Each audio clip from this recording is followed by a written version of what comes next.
Mesdames et messieurs, bien le bonjour. Bienvenue dans cet nouvel épisode du quart d'heure pas de vin. Aujourd'hui, j'ai l'immense plaisir d'accueillir Gilles. Merci Gilles d'avoir accepté l'invitation. Merci beaucoup. Est-ce que tu peux te présenter succinctement, s'il te plaît? Bien sûr. Je suis Gilles Kéo, le directeur de l'association Un hôpital pour les enfants. Et je suis aussi le président du club de tennis de table de Vivonne.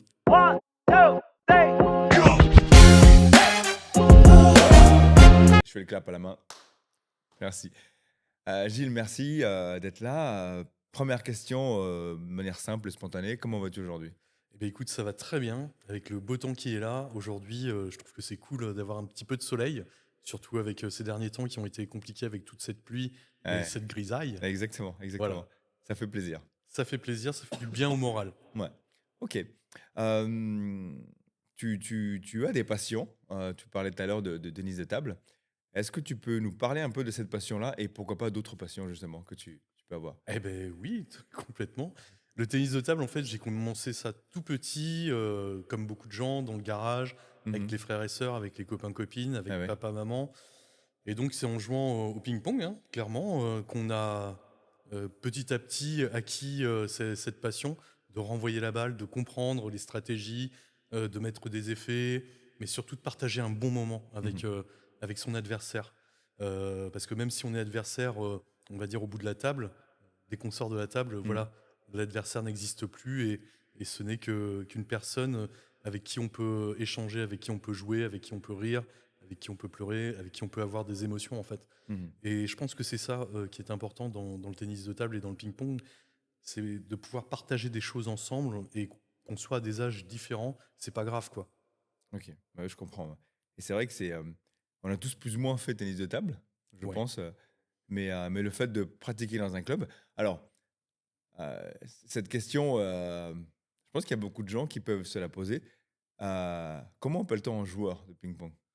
Alors, on appelle un joueur de ping-pong un pongiste. Je ne sais pas si les gens l'avaient celle-ci, mais voilà. Et aujourd'hui, on a des super pongistes qu'on connaît grâce aux Jeux Olympiques notamment, Exact. Ouais. Mhm. les frères Lebrun. Et ils sont vraiment aujourd'hui, on va dire, les ambassadeurs du ping-pong au niveau français et même au niveau international. Mhm. Et ça, c'est très bien pour notre sport parce que c'est un sport qui est vraiment adapté à tout âge. C'est-à-dire que vous pouvez vous faire battre par un jeune qui a 8 ans ou par une personne beaucoup plus âgée qui a 80 ans, quoi. Mhm. Et vous pouvez vous faire battre aussi par des filles, des garçons, etc.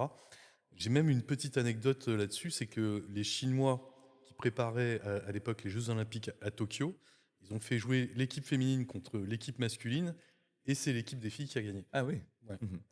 Ah ouais, excellent, excellent. Et, euh, et justement, euh, quels sont les préjugés les plus récurrents dans ce sport?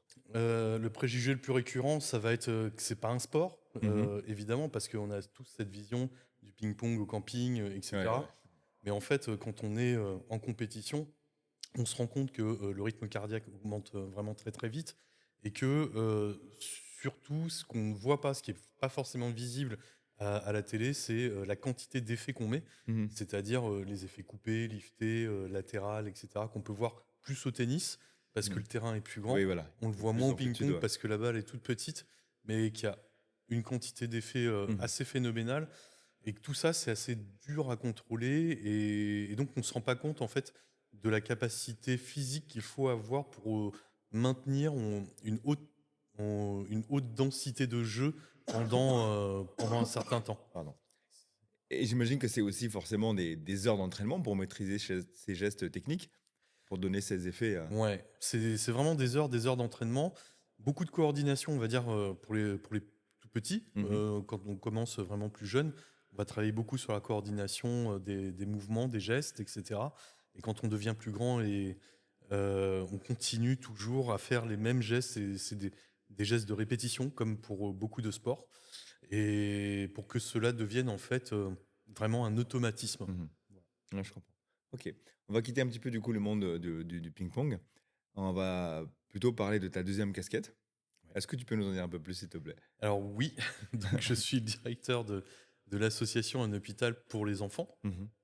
C'est une association qui reste unique en France, qui n'existe qu'à Poitiers et nulle Ok. part ailleurs, Mhm. qui a été créée en 1993, donc voilà, il y a maintenant 32 ans. Et c'est une association qui a été créée vraiment par des hospitaliers au tout départ. Et aujourd'hui, c'est une association évidemment qui a pris de l'ampleur, qui a grandi, Mhm. etc. Pour moi, c'est une association qui appartient vraiment au Poids-de-Vin. Euh, Bien sûr, cette association, elle accompagne les enfants hospitalisés, tous les enfants hospitalisés du CHU de Poitiers, et aussi leurs familles. Et ça, pour nous, c'est vraiment devenu aussi une expertise de l'association Un hôpital pour les enfants.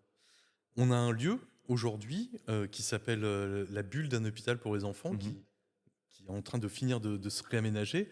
Et ce lieu-là, c'est vraiment un espace de vie sociale.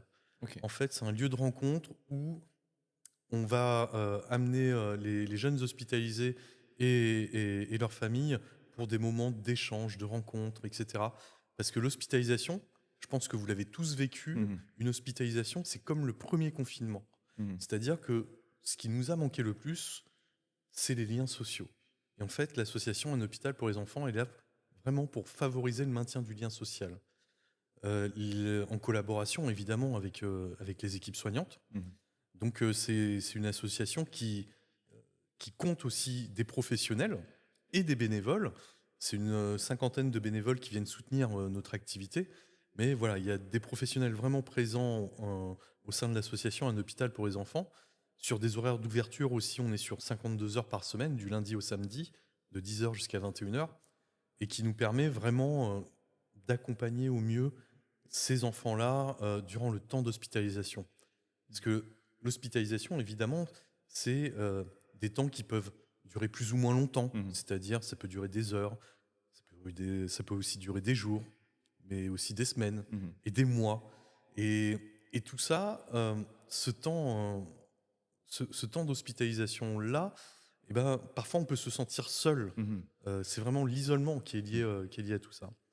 Et donc pour nous, ça va être important que ce soit les jeunes hospitalisés ou leurs familles se sentent bien quand même Mhm. dans cet hôpital quand ils arrivent dans cet hôpital et qu'on leur propose des activités. Les activités qu'on propose, en fait, nous, ça nous permet de rentrer en lien avec eux. Mhm. Ça nous permet de rentrer dans l'échange. Ça nous permet de discuter d'autres choses que de la maladie. Oui, oui, oui. Vraiment les raccrocher à la réalité, on va dire, d'un quotidien à peu près normal. Mhm. Et en fait, toutes ces activités qu'on mène, c'est des activités qui peuvent paraître ordinaires en Oui. fait dans la vie quotidienne Mhm. et qui deviennent en fait extraordinaires du fait du contexte d'hospitalisation. Et ça, c'est vraiment top, le fait de leur apporter des rencontres nouvelles, des jeux de société, mais pas que, juste une écoute au Mhm. final. Et c'est ça qui est enrichissant pour nous tous, c'est que on prend le temps d'écouter l'autre avec Ouais, bienveillance, ouais, ouais. évidemment. Des choses simples finalement, mais qui a une valeur inestimable, surtout dans cette période-là, quoi. Bien sûr, c'est un peu plus, c'est un peu plus de 6000 enfants et de familles qu'on accompagne chaque année sur le CHU de Poitiers. Euh, pour nous, notre action, on a cette chance-là avec mes collègues de se lever le matin Mhm. et de se dire, bah, on sait pourquoi on fait ce travail. Mhm. Et les sourires qu'on a des enfants et des parents, eh bien, on essaye de le partager justement avec le grand public, avec ceux qui nous soutiennent, parce que c'est aussi grâce à eux qu'on arrive à faire ça.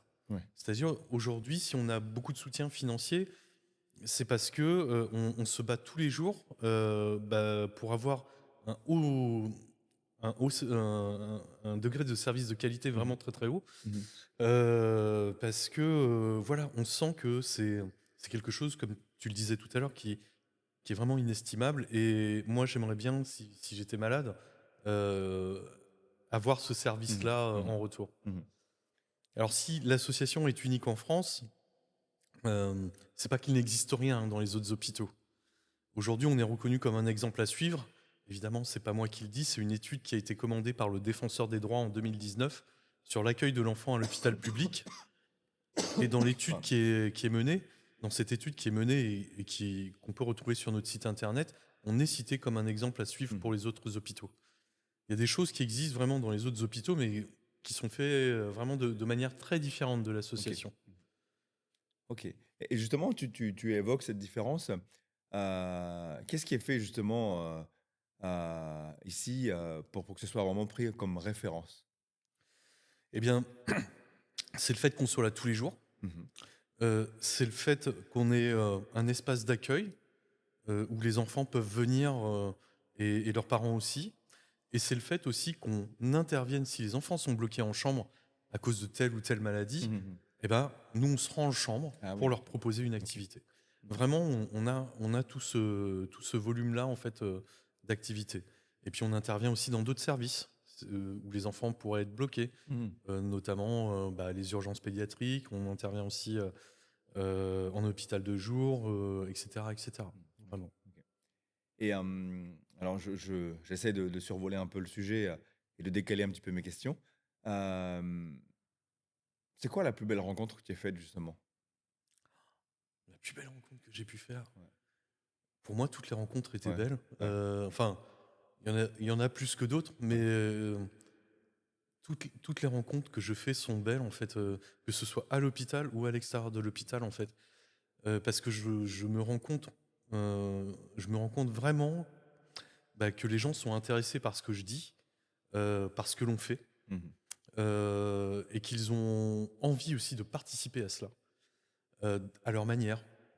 Et donc, pour moi, chacun apporte sa pierre en fait à l'édifice de l'association Un hôpital pour les enfants.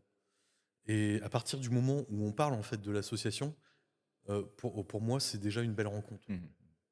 Ok, ok. Et justement, l'hôpital pour les enfants, tu disais tout à l'heure, il y a quand même de mémoire 6 000 enfants. Ouais. Et, et est-ce que tu penses que... alors, c'est une question un peu anodine, mais je la pose quand même. Mais est-ce que, euh, est-ce que ces enfants-là auront un souvenir évidemment différent de leur séjour à l'hôpital grâce à vous?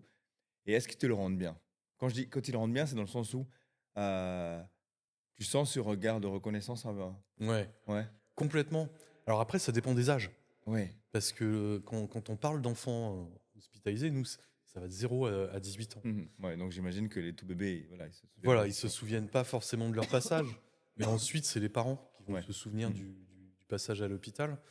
Alors, souvent, la reconnaissance qu'on en a, ça va être sur nos réseaux, Mhm. où les parents ou même les enfants parfois vont nous lâcher Mhm. un gentil commentaire.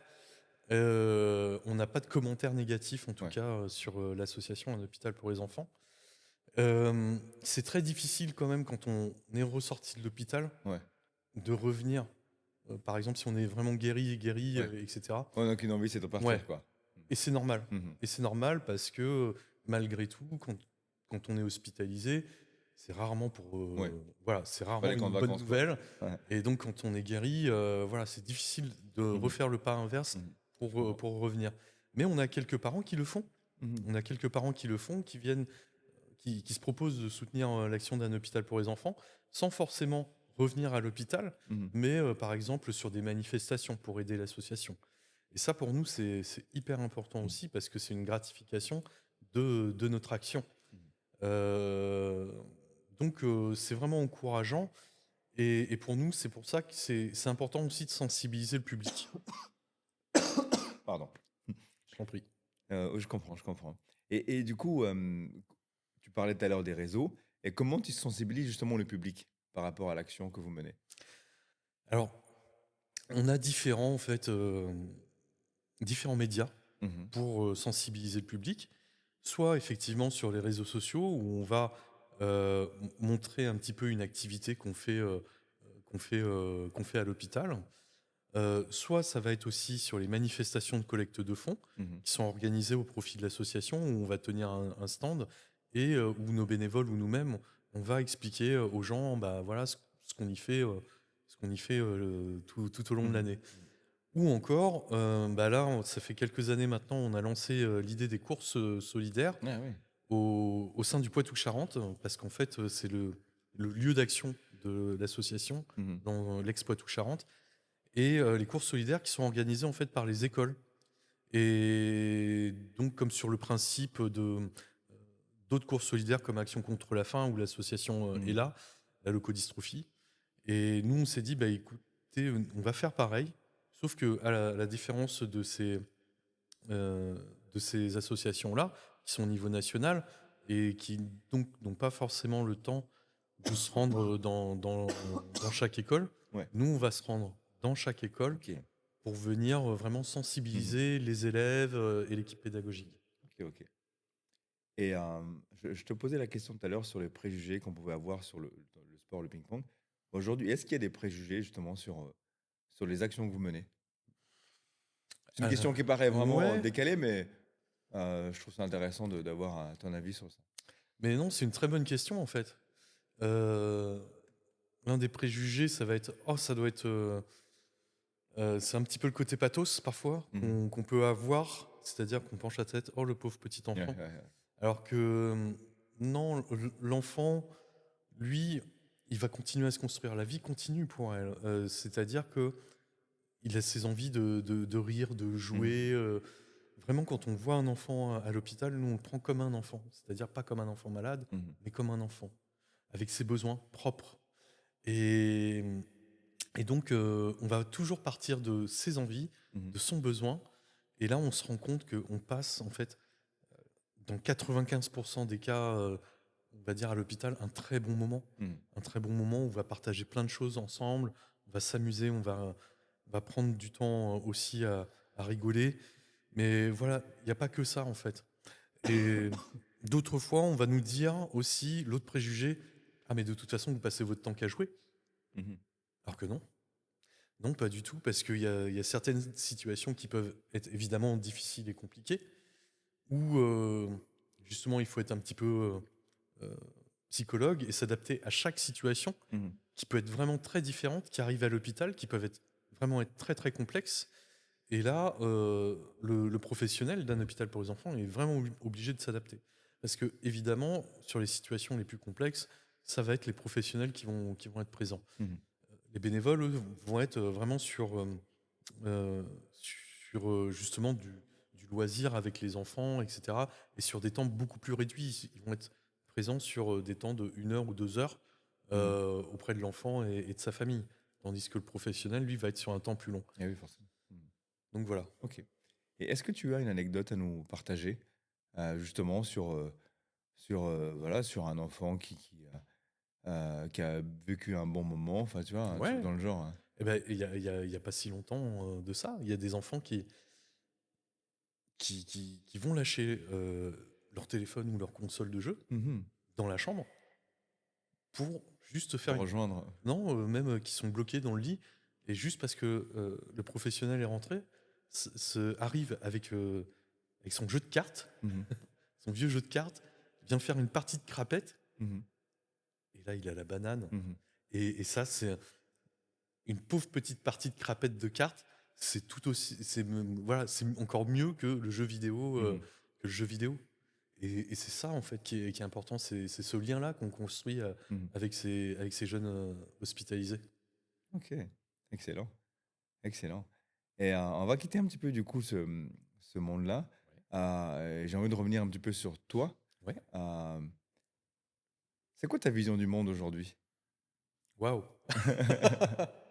Ma vision du monde aujourd'hui, euh, je suis d'un naturel optimiste, mais c'est vrai que avec le contexte actuel, qu'on entend à droite, à gauche, dans les médias, etc., c'est quelque chose qui peut nous faire très angoissés Mhm. par rapport à l'avenir qu'on nous présente, qui a l'air quand même assez sombre. Euh, Vraiment, on se demande comment on va pouvoir s'en dépatouiller quelque part. C'est les craintes qu'on a évidemment pour nos proches, c'est les craintes qu'on va avoir pour nos amis, pour tout, quoi. Et aujourd'hui, on a tous, je pense, un rôle très fort à jouer là-dessus, de solidarité. Mhm.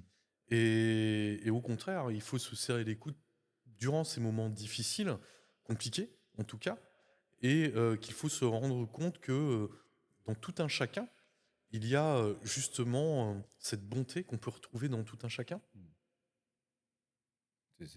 C'est juste. Je suis en train de d'analyser ce que tu disais. C'est très très juste. C'est très juste. Et si je dois rester dans ce thème-là, qu'est-ce qui te fait le plus peur aujourd'hui? Plein de choses. Ouais. Plein de choses me font peur.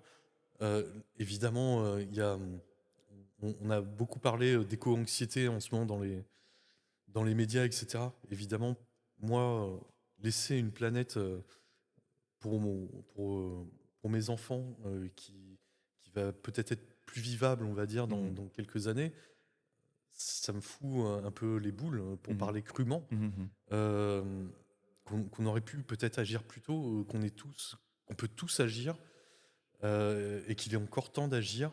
Il y a ça qui me fait peur.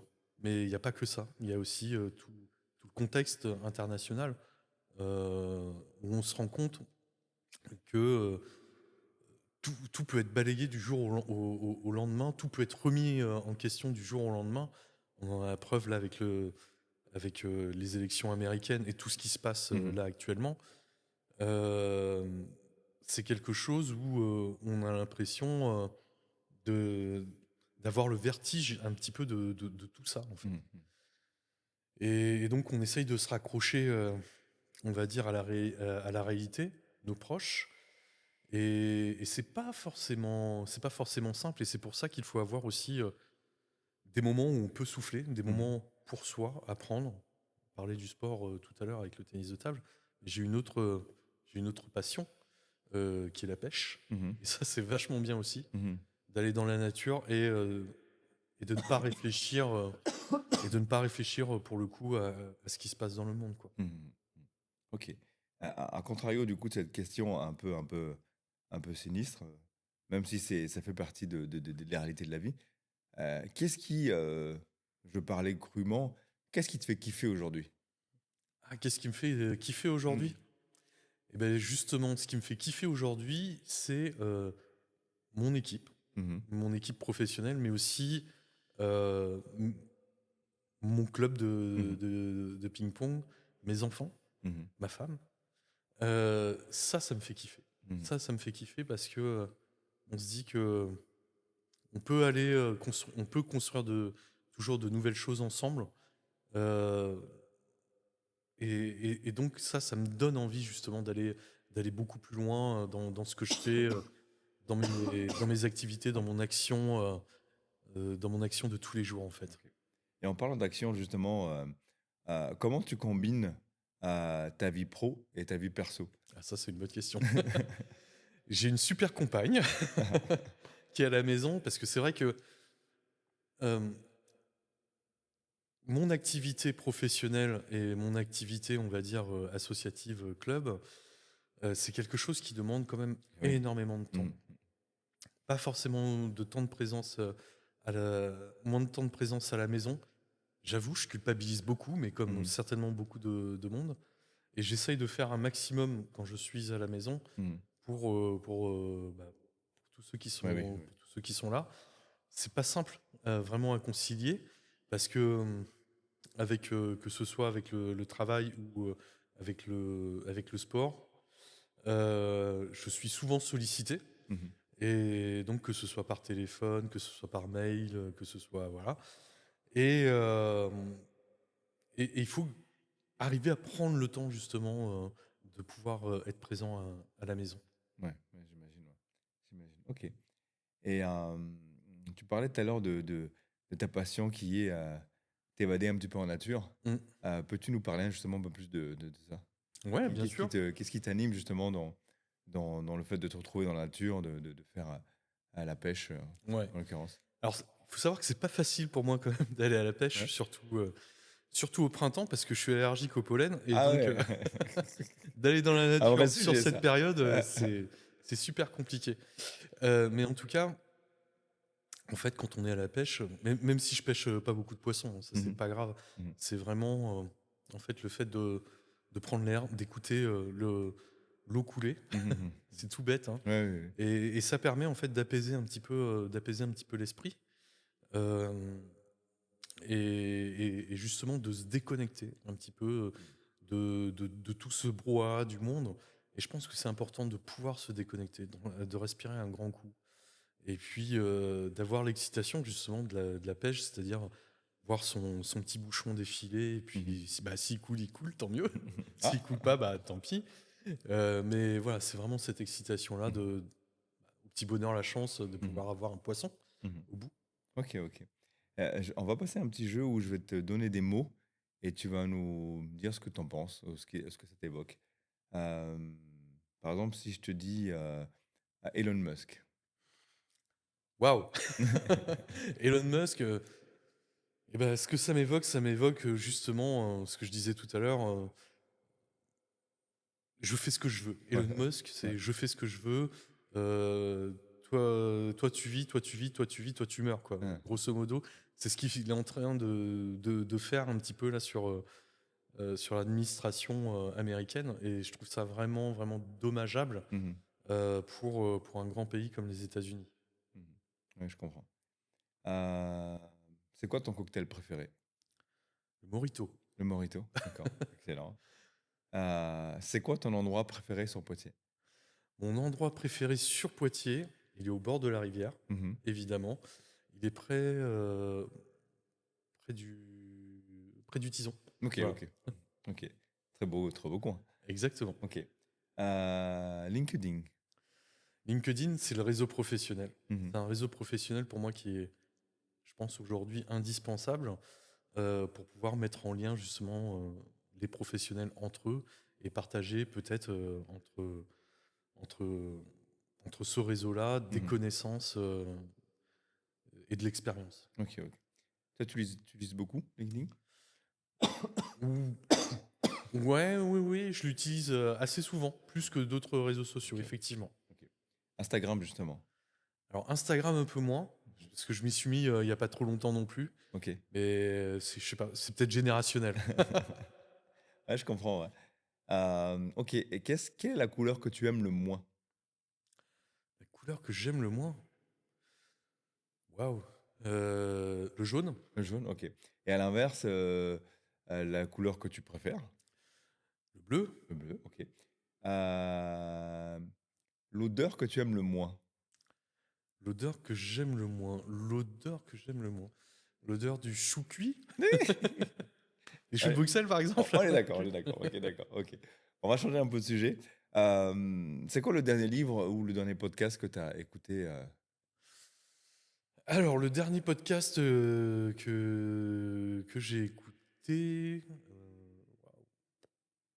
très bonne question, je crois que c'était l'un de vos podcasts. Ah, voilà, c'était excellente réponse. Ok, et c'est quoi ta philosophie de vie aujourd'hui? Ma philosophie de vie aujourd'hui, je sais pas si on peut appeler ça une philosophie de vie, mais en tout cas, c'est d'apprécier effectivement Mhm, chaque moment présent. Euh, Qu'il faut relativiser un petit peu tout pour justement pas avoir peur de la vie.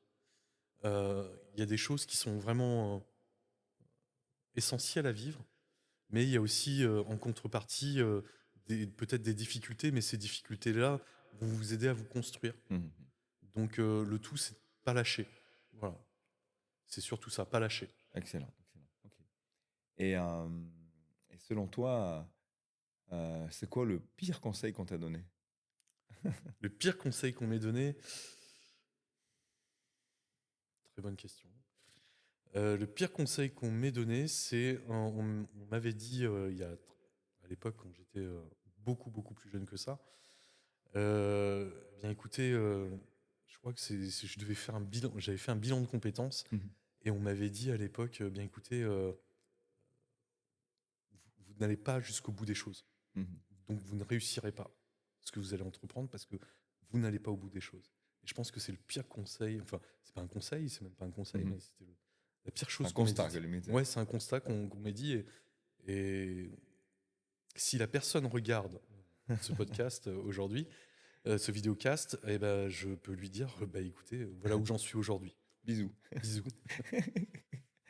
Et à l'inverse, du coup, le meilleur conseil qu'on t'a donné?